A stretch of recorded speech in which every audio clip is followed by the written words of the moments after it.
Ça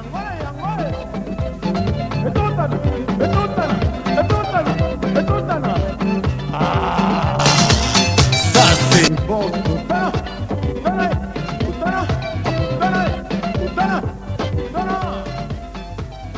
Nous sommes à Bukavu, à l'est du Zaïre. Bukavu est le chef-lieu de la province du Sud Kivu, une des 11 provinces qui forment le Congo-Zaïre.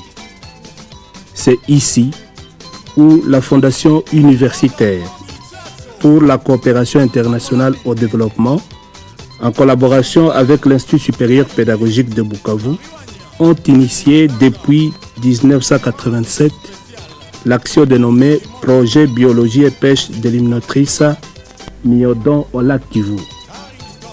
Du plateau de Garare, un des sites les plus élevés de la ville, où nous nous trouvons, on voit dans les bas-fonds le lac Kivu et une partie de la ville construite en bordure. La ville de Bukavu est située dans un environnement montagneux. Il est fréquent de voir les femmes en train de cultiver sur les versants raides. À une centaine de mètres de nous, nous avons l'Institut supérieur de techniques médicales. Ici, nous nous trouvons à l'Institut supérieur pédagogique de Bukavu, une des 10 institutions d'enseignement supérieur de Bukavu. Quelle que soit la saison, nous sommes actuellement pendant la saison de pluie, le lac reste une des principales ressources économiques de la région par la pêche et constitue une importante voie de communication entre les riverains et pour le transport de vivres.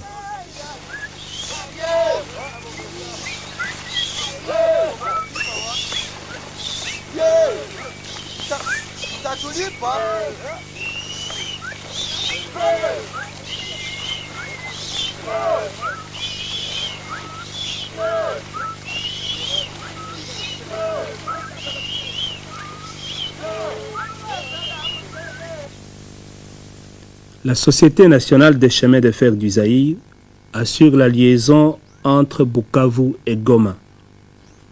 Ces deux villes sont distantes par le lac de 102 km, soit 5 heures de navigation, alors que par la route, elles sont séparées de plus de 250 km de routes souvent en mauvais état.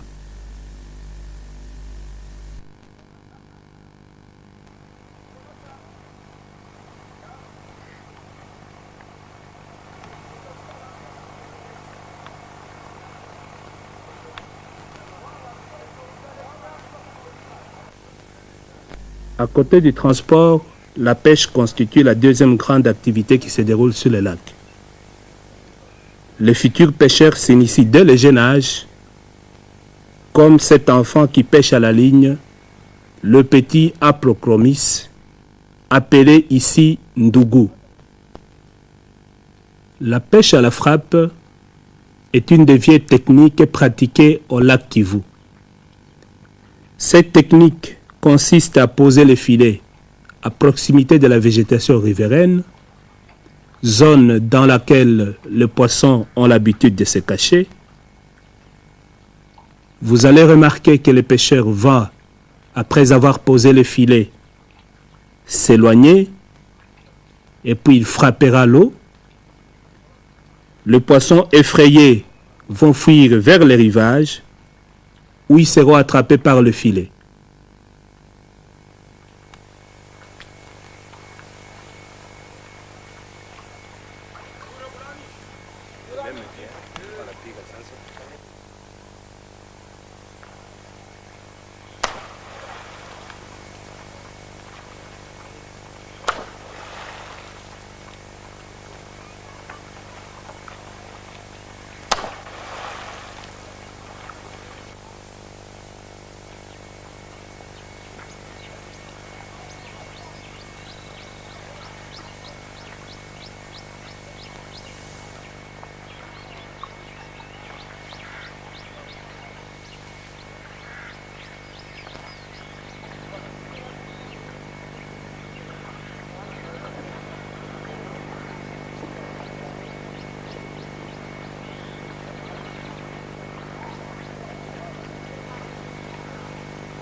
Basi tunaishaona samaki unaua.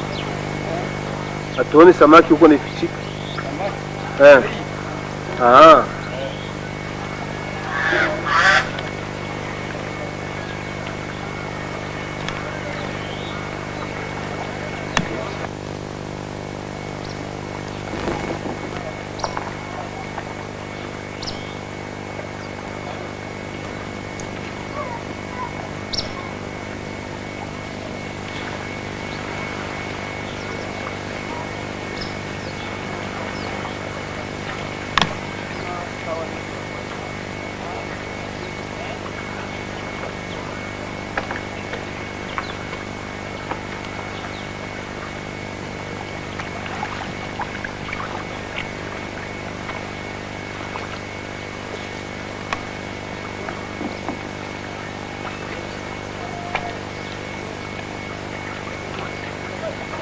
Comme vous le voyez, cette technique n'est pas très rentable et ne suffit même pas à nourrir une famille. On le voit, les poissons sont très beaux, mais pas très nombreux.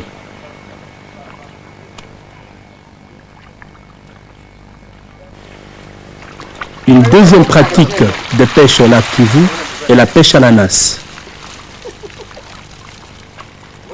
Il existe deux manières de pratiquer cette technique. La première consiste à placer des appâts dans la nasse et à laisser la nasse pendant plusieurs heures ou quelques jours au lac. La deuxième façon, et c'est un cas assez particulier ici, est l'utilisation de la nasse comme un piège sans appât.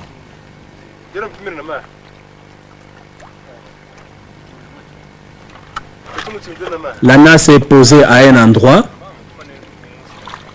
Après, on utilise une corde qui a été initialement imbibée d'un jus qui a un effet répulsif sur le poisson. Cette corde va encercler une zone et on va s'en servir pour rabattre le poisson vers la nasse.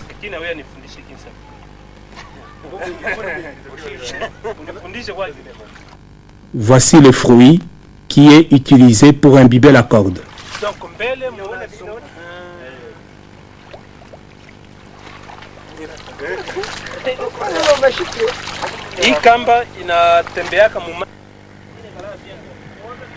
Nous avons ici deux pêcheurs à la scène de plage.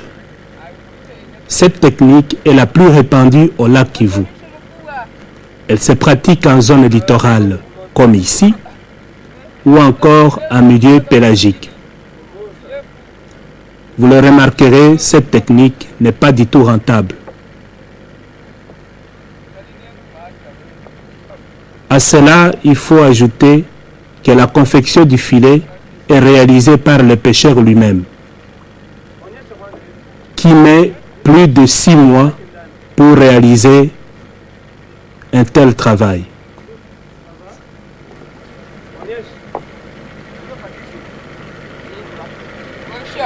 Voici la capture.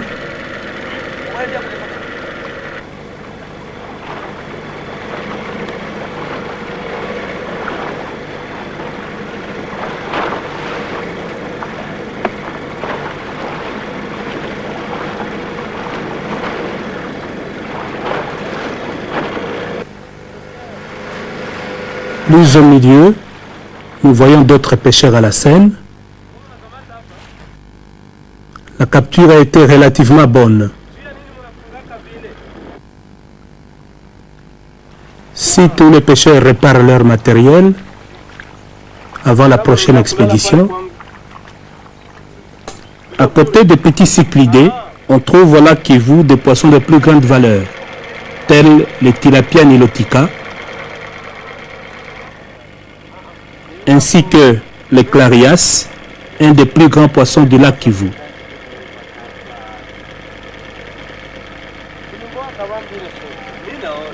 Les prix se marchandent.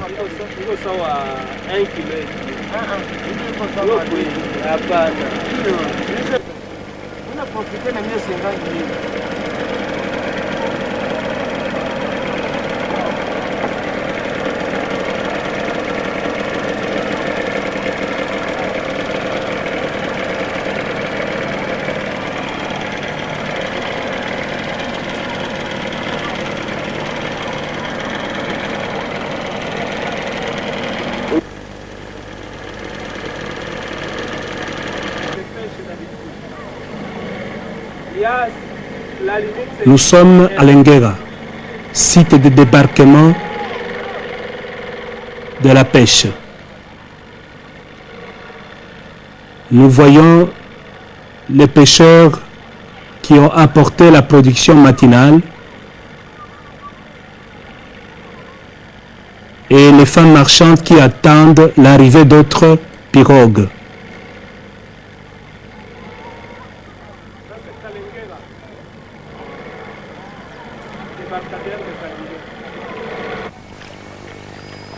Nous avons ici une unité de pêche avec un trimaran. Cette technique de pêche est nocturne et utilise la lumière pour attirer le sambaza dans les filets carrelés. Cette technique a été introduite au lac Kivu. Elle est traditionnelle au lac Tanganyika. Le projet Biologie et Pêche a expérimenté cette technique pendant 2 ans avant de s'investir dans la pêche au filet maillant. En effet, malgré un meilleur rendement par rapport à la seine de plage, le coût d'exploitation de la pêche au carrelé est très élevé.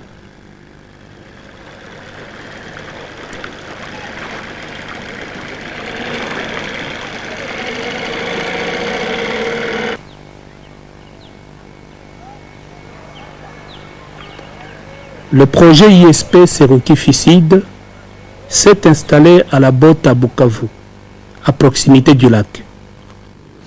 Le bâtiment, une ancienne piscine abandonnée datant d'avant l'indépendance, a été restauré et réaménagé.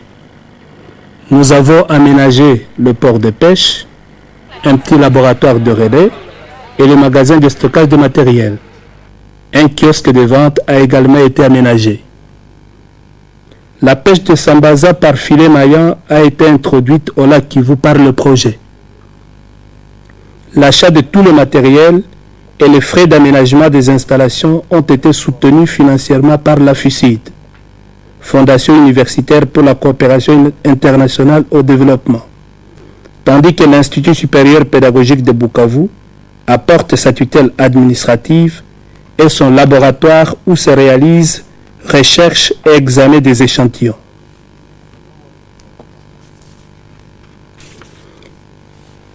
Il y a 2 campagnes de pêche par jour. La première a lieu le matin, départ 3 heures, retour vers 7 heures. La seconde campagne part à 16 heures et rentre vers 21 heures. Le produit de cette dernière est entreposé en congélateur.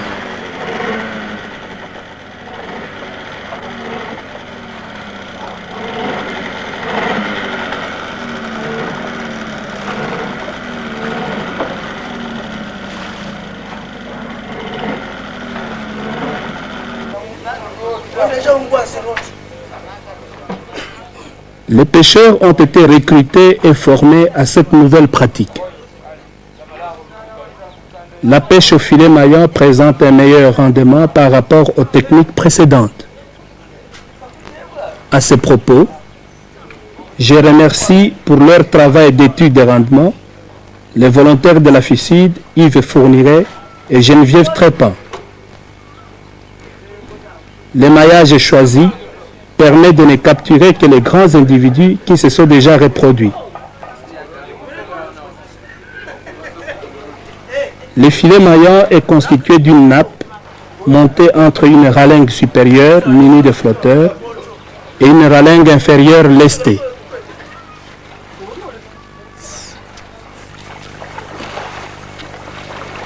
La technique de pêche est simple. On pose le filet dans l'eau. L'opération se fait délicatement pour ne pas endommager le filet qui est soutenu par le flotteur. La nappe de filet forme une barrière de plus ou moins 1000 mètres sur 10 mètres de profondeur.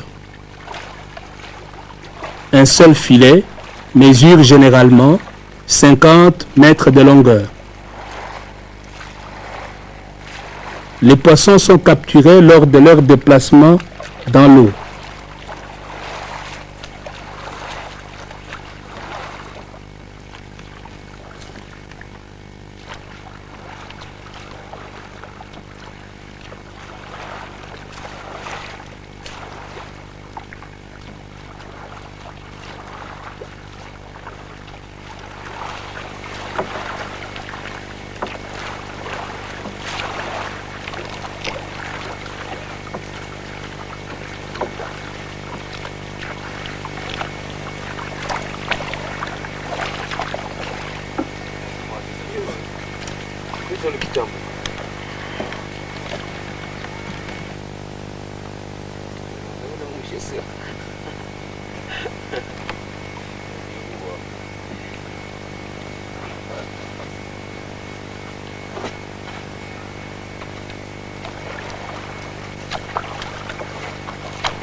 À l'heure du retour, le filet est remonté avec ses prises.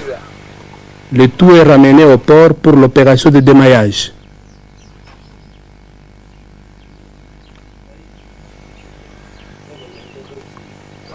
La production d'un jour de pêche oscille entre 200 à 500 kilos.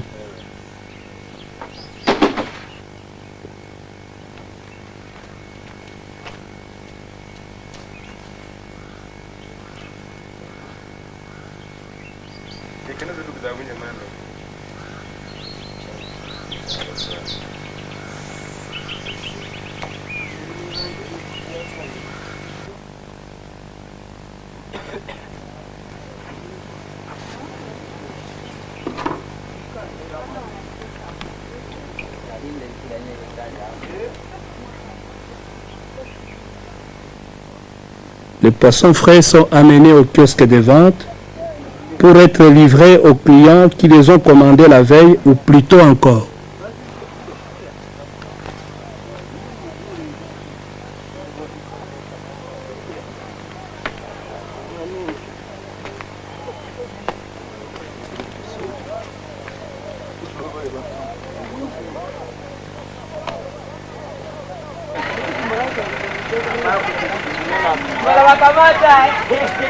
Les clients attendent impatiemment.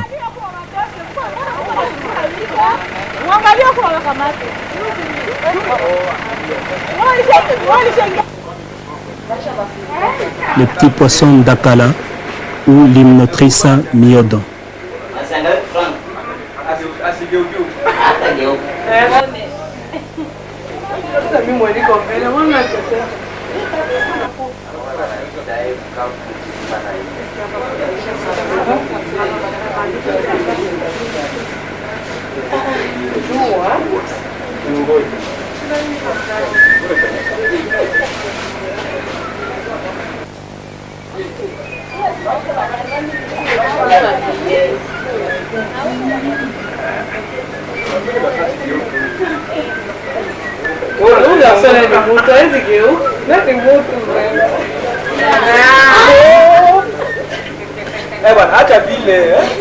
Muñicondo.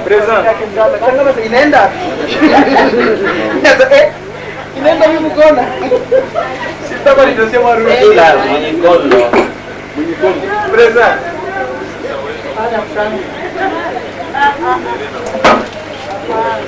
Sawa. Dès le début, le projet a entrepris une campagne éducative contre la pêche des larves de poissons. Cette pratique s'effectue dans les frayères par les tuiles moustiquaires, au lever ou au coucher du soleil. Comme vous pouvez le constater, c'est une pêche assez fructueuse, mais catastrophique. La prise que vous voyez sous les yeux représente quelques millions de poissons. Les larves de Sambaza se déplacent en banc, à moins d'1 mètre de profondeur le long des berges, ce qui les rend très vulnérables. La loi interdit cette pratique et la population ne l'ignore pas. Elle l'enfreint tout de même pour des raisons de survie. Pour lutter contre cette pratique, des rencontres d'échange ont été organisées. Certains pêcheurs participent déjà aux activités du projet et se convertissent à la pêche au filet maillant. Mais le problème subsiste et nécessite la recherche de solutions originales et globales. Mais moi je croyais si c'était de la miel. S'ils voient la Jeep, ils fuient parce qu'ils savent que c'est interdit. Unaona gisi wanawaka masambaza. Wapate hivi mtakufanya nini? Unaona gisi buku.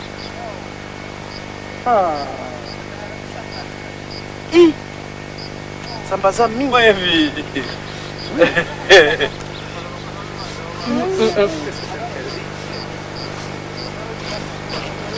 Mais au bout de 5 mois, c'est Oui. Celui-là, il peut avoir combien de semaines? Celui-là, Bougali. Hein? Oui. Namona furahi vile. Hamutapata ça.